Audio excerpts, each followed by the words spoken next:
Sometimes the quietest evidence shouts louder than a confession.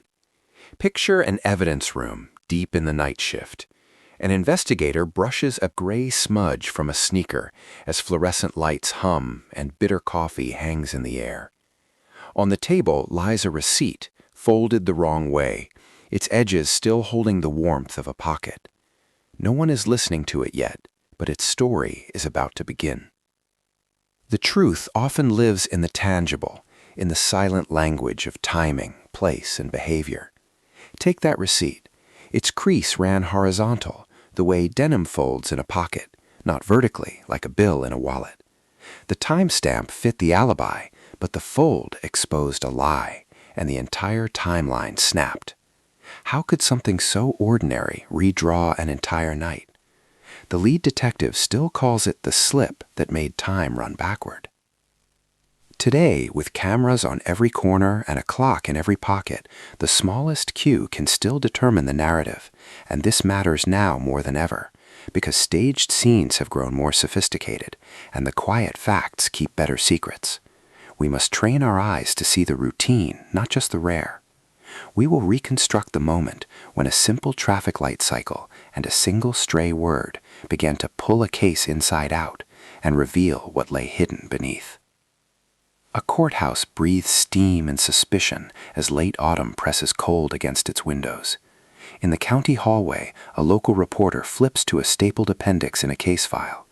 Their finger lands on a bus timetable, one line that completely undercuts the star witness's route.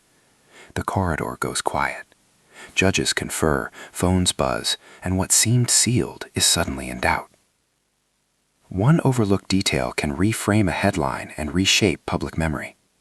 It can force the law to turn back, reopening files, revising charges, or even exonerating a name long lost to shadow.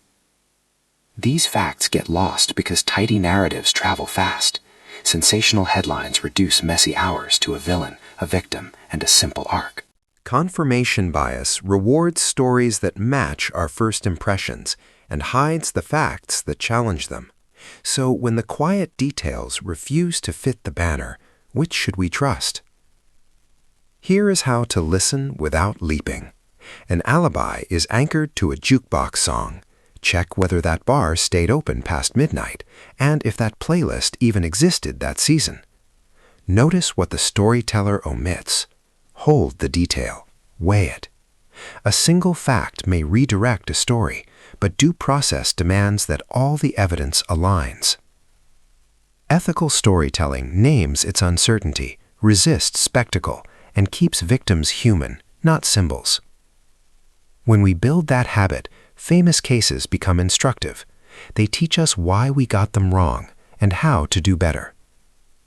Next, we trace one whisper through a celebrated case and find the truth that every headline somehow skipped.